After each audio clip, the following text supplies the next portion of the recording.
Hey guys, this is going to be a quick tutorial on customizing your rig using a blend shape to make a unique silhouette for the Pat rig.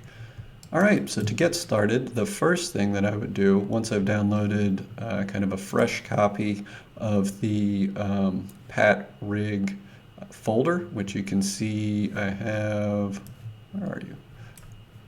Got a lot of windows going on here. So here I've got my kind of fresh copy that I've just downloaded.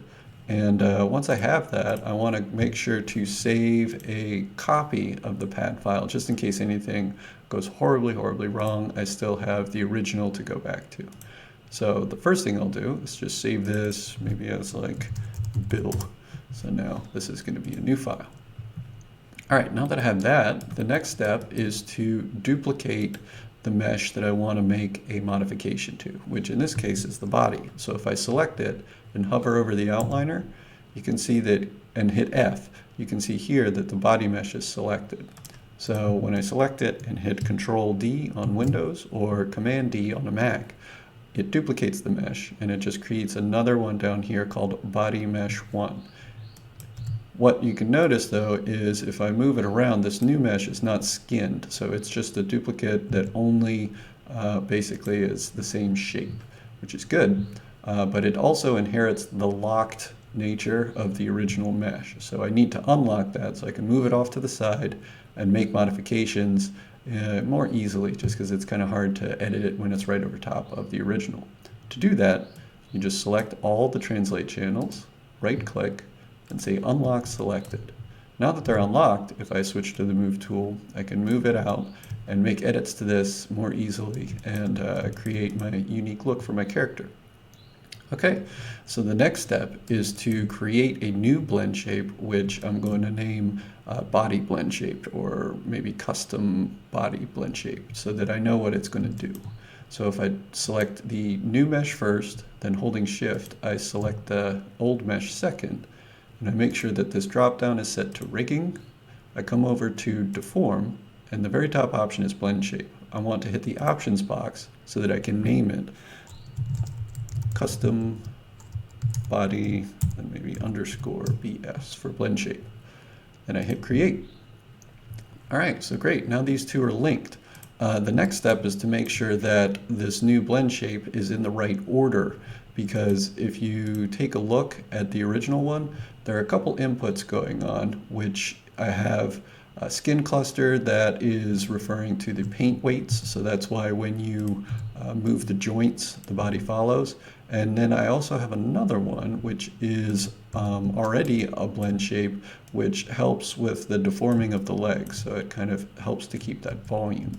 So to get to all the inputs that are going on the skin, I need to right click on the body and go down to inputs, and then hover over and go to all inputs.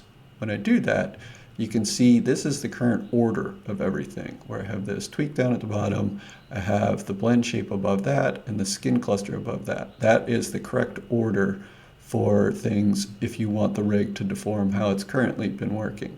So the skin cluster, the paint weights, need to be at the top. So this new blend shape, custom body blend shape, I need to move below skin cluster. To do that, it's pretty simple.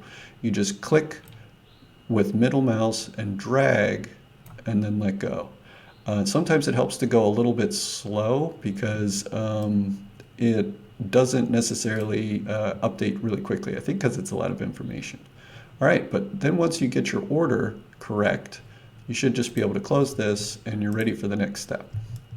Okay, so now we have this blend shape linked to this. It's in the right order, but still, if I make any edits here, for example, in the belly, if I were to push that out, you can see it's not updating it yet.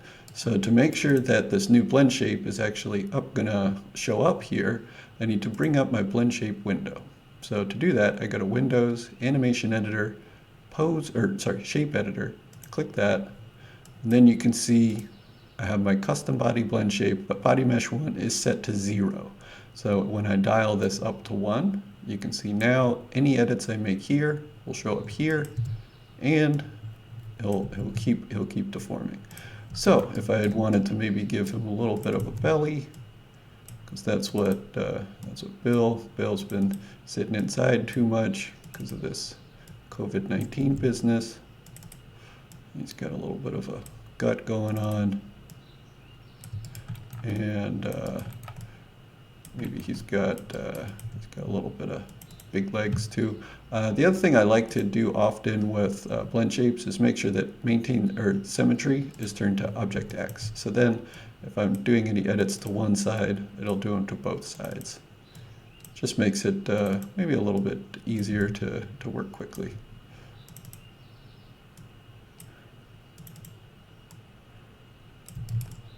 Great, so let's say this is exactly what I want. I would probably spend more time kind of customizing things if it were my final shape, but that is the basic workflow. You can spend a lot of time coming in and using any editing just by vertex, like pushing it out and in.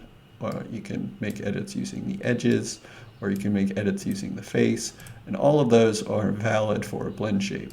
The other tool that's really nice for shaping and sculpting is actually the sculpting tools, which are located here in the sculpting tab.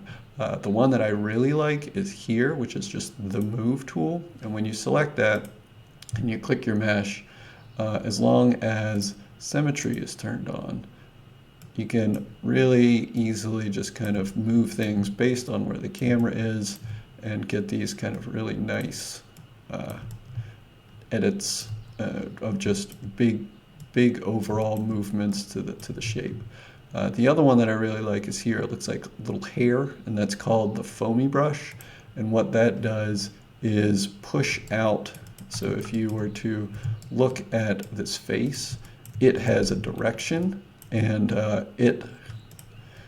so this one is kind of angled this way. So if it were to go out from itself, which is what this tool does, you can watch and see it just kind of slowly picks it up in that direction. So whatever direction your polygon faces, it kind of magnifies that. So it looks like it's basically inflating it. And I use this brush a lot. It's really good. By default, I think it's set to a strength of like 10, and that's gonna like go bananas. So I would recommend setting the strength for the foamy brush down to something like 0.01 or 0.05, and that'll work a little bit better. Okay, well, that's all for this tutorial on creating a little custom blend shape, linking it to your original one, making modifications, and making sure those modifications are visible. I guess the final step that you could do, if you wanted to save this for later use, you can always just turn it off and it will be invisible and it won't affect anything. Alternatively, you can delete that blend shape. That's fine, because you can always bring it back. If you go into your animation editor, shape editor, and then come down to your body mesh, you can right click on it and say, oh, actually, I take it back. That is not an option. Usually you can rebuild the target, but I guess if you link up the blend shapes this way, if you want to make further modifications to this, or you suspect that you might, I would just go ahead and hide it so that it's always there so that you can keep editing it in the future. All right, well, guys, if you have any questions, please email me and let me know what you're thinking. All right, thanks.